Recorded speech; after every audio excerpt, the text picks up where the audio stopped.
Une formation de 15 jours qui était organisée par le projet Prête Nyunganira à l'endroit des cadres de banques et de microfinance, ainsi qu'au cadre du Fonds d'impulsion de garantie et d'accompagnement FIGA en sigle, sur la synthèse de gestion des politiques environnementales et sociales, a été clôturée ce 18 avril 2025 par la remise des certificats aux bénéficiaires de cette formation. Madame Béatrice Nzeimana, coordinatrice du projet Prête Nyunganira, nous parle des motivations à organiser cette formation. La motivation pour le projet Prête Nyunganira pour pouvoir financer, appuyer les institutions financières et les microfinances pour renforcer leurs capacités en matière de sauvegarde environnementale et sociale est liée au fait que le projet va déployer de multiples appuis à l'endroit des institutions financières et microfinances, et surtout en ce qui concerne le fonds de garantie qui sera géré par le FIGA. Et pour que les institutions financières puissent être acceptées pour participer à ce fonds de garantie, les règles internationales et les règles du bailleur de fonds exigent que ces banques aient en leur sein des politiques de sauvegarde environnementale et sociale.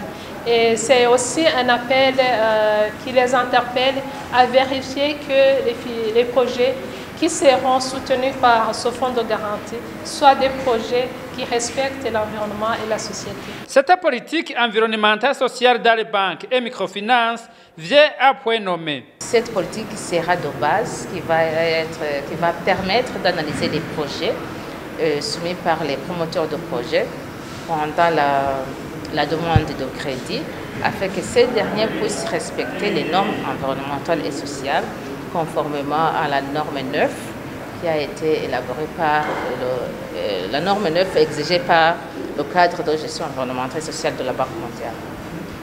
Alors l'outil de la politique environnementale et sociale est très important pour les institutions financières. Ici, je fais allusion aux banques et aux institutions de microfinance. Pourquoi? Parce que les institutions de microfinance sont des acteurs incontournables dans le financement de l'économie et partant du développement. Alors, on ne peut pas penser à financer le développement si on ne prend pas compte des aspects environnementaux et sociaux, afin de contribuer dans l'atténuation des effets du changement climatique, mais aussi à les aider à faire face ou bien à s'adapter au changement climatique. Mais aussi, il faut que le financement des projets ou bien de l'économie puisse tenir compte des aspects sociaux qui permettent à ce que les financements soient orientés de cette façon qu'il y a de l'inclusion financière, afin que toutes les couches de la population puissent bénéficier de nos activités, de nos financements. Effectivement, les institutions de microfinance doivent remplir les conditions, doivent respecter, doivent tenir compte aussi de la mise en œuvre de la politique environnementale et sociale, parce que ce sont eux qui sont des intermédiaires financiers qui financent les activités des promoteurs de projets, et ces activités doivent tenir compte du respect des normes environnementales.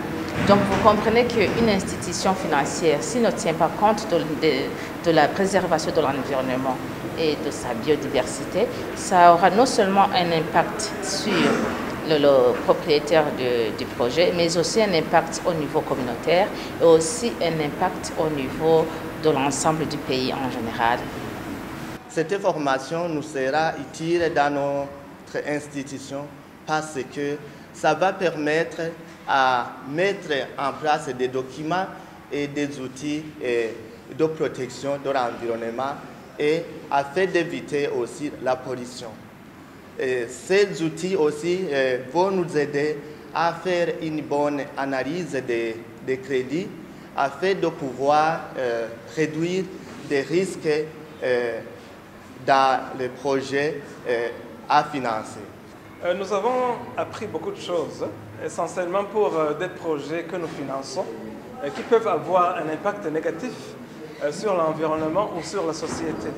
Et ce sont des outils qui nous ont permis d'avoir les risques liés à l'environnement, les risques aussi réputationnels mais aussi la réglementation qui est autour de l'environnement et la protection sociale. Donc, c'est un outil qui nous aide à mettre la lumière sur les enjeux liés au changement climatique, au renouvellement des énergies, mais aussi à la protection de la société et aux droits humains. Financer un projet qui ne tient pas compte des normes environnementales et sociales comporte beaucoup de risques qui peuvent conduire au non-retour du fonds engagé. Dans notre système bancaire, nous enregistrons pas mal de défis. Le premier défi, dans notre système bancaire, nous n'avons pas des outils d'évaluation de l'environnement social. Nous n'avons pas de politique. Et par ailleurs, nous n'avons pas même de compétences requises pour cela. Ça, c'est une opportunité pour tout participant à cette formation. Et voilà, durant cette formation, on nous a aidé tout d'abord à identifier, dès qu'on est en contact avec nos premiers clients, d'identifier les impacts et les risques climatiques, les risques qui peuvent même entraîner la perte de nos fonds. Alors, cette formation-là, c'est une opportunité.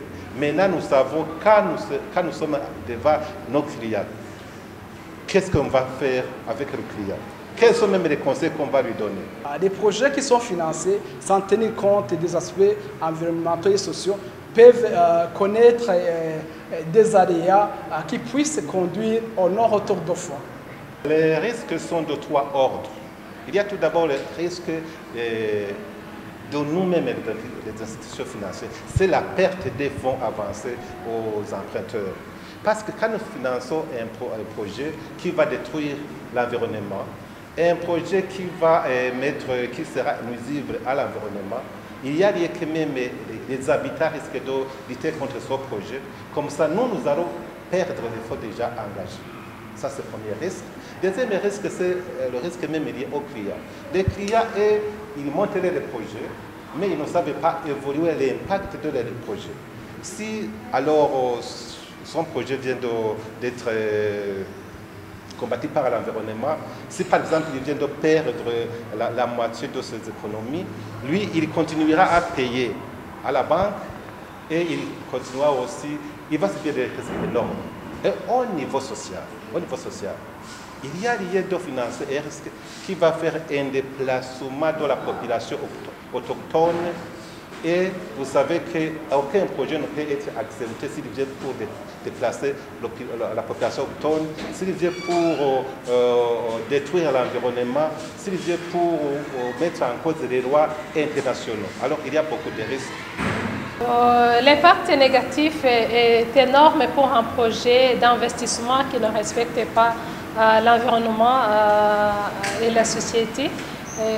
À titre d'exemple, on sait bien que le Burundi est souvent victime des aléas climatiques, les changements climatiques, qui sont liés aussi à des détériorations de la protection de l'environnement. Alors, on n'aimerait pas que les financements en provenance du projet PRET viennent pour aggraver la situation, viennent pour contribuer à la dégradation de l'environnement et de la société. Par contre, ce sont des financements qui viennent pour soutenir la protection de l'environnement, d'autant plus que le projet PRET vise à soutenir des investissements résilients au changement climatique.